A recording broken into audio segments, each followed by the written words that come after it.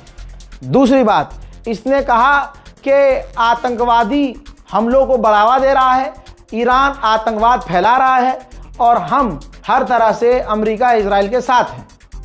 समझ में आ गई बात? और ये बात नेटो का चीफ क्यों कर रहा है उसका भी मैं मतलब बता देता हूँ, वजह बता रहा हूँ। नेटो अमेरिका के बिना कुछ नहीं है। नेटो के अच्छे खासे पैसे अमेरिका भरता है, खर्चा उठाता है और नेटो के अंदर सबसे मजबूत मेंबर अमेरिका है। अगर नेटो का चीफ अमेरिका को खुश नहीं करेगा तो अमेरिका नेटो से भी बाहर हो जाएगा और ये सब भिखारी हो जाएंगे। ताज़ा जानकारी एक और जान लीजिए, बैक टू बैक सब ब्रेकिंग न्यूज़ दे रहा हूं आपको, बैक टू बैक बोनस है आपके लिए।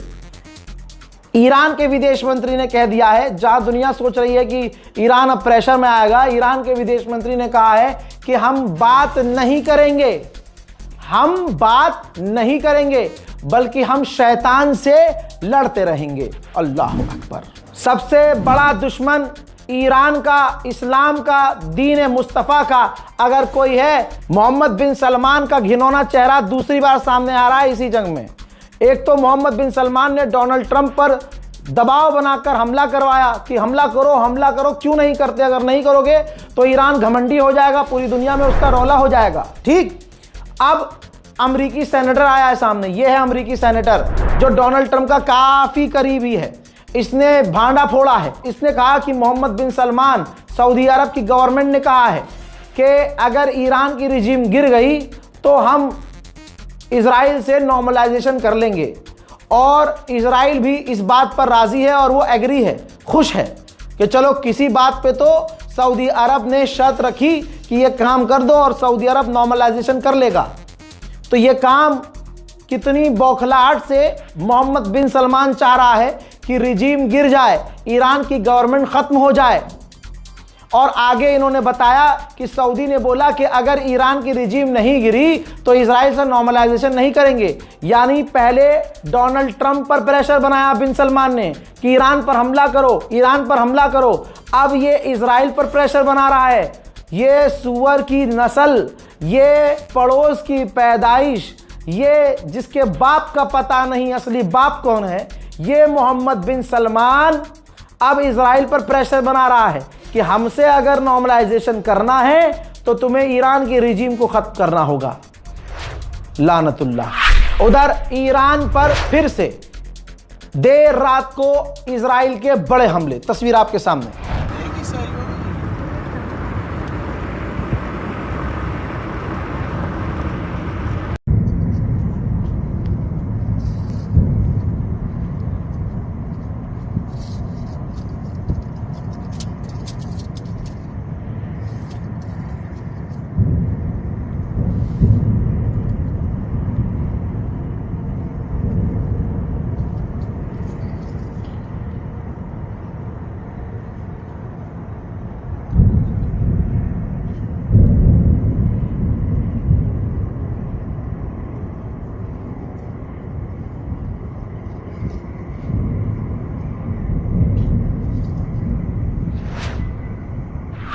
कतर जो कल तक कह रहा था कि हम ईरान की मिसाइलों को रोक रहे हैं, लीजिए थूक कर कैसे चाट रहा है। कतर की मिनिस्ट्री ने कहा है कि पूरे मिडिल ईस्ट में सबसे बड़ा जो अमेरिका का बेस है हमारे यहाँ, वहाँ ईरान ने 2 मिसाइल दागी। एक मिसाइल को तो हमने रोक लिया, लेकिन दूसरी मिसाइल सही जगह हिट हो गई, जिससे नुकसान हुआ है। हम ईरान के इस हमले की निंदा करते हैं। मुन्ना, अभी तो तुम देखो निंदा क्या करोगे, अभी तुम ईरान के पैरों में भी गिरोगे। उधर हैदर के लालों ने एक बार फिर से इजराइल पर मिसाइलें दागी हैं। आप ये महसूस कीजिए कि चारों तरफ से ईरान पर तीर आ रहे हैं, चारों तरफ से ईरान पर तीर आ रहे हैं। कोई इधर से तलवार मार रहा है, कोई इधर से नेज़ा मार रहा है। जिसको कुछ नहीं मिल रहा है वो पत्थर मार रहा है। लेकिन सारा अरब मिलकर, यूरोप मिलकर, नाटो मिलकर, अमेरिका मिलकर, इजराइल मिलकर चारों तरफ से ईरान पर हमला कर रहे हैं। लेकिन हैदर के लाल को पता है, अली वाले को पता है कि मेरा निशाना कौन है। ईरान इधर उधर नहीं, जो उसके निशाने हैं वहां बार बार हमला कर रहा है। इधर से तीर आ रहा है, आने दो। इधर से मिसाइल आ रही है, ईरान कह रहा है आने दो। तेहरान में मिसाइल गिर रही है, गिरने दो। लेकिन निशाने से हट नहीं रहा है। ईरान को जो करना है, ईरान अरबों को निशाना बना रहा है, अरब के अंदर मौजूद अमरीकी बेस को धपाधप फोड़ रहा है।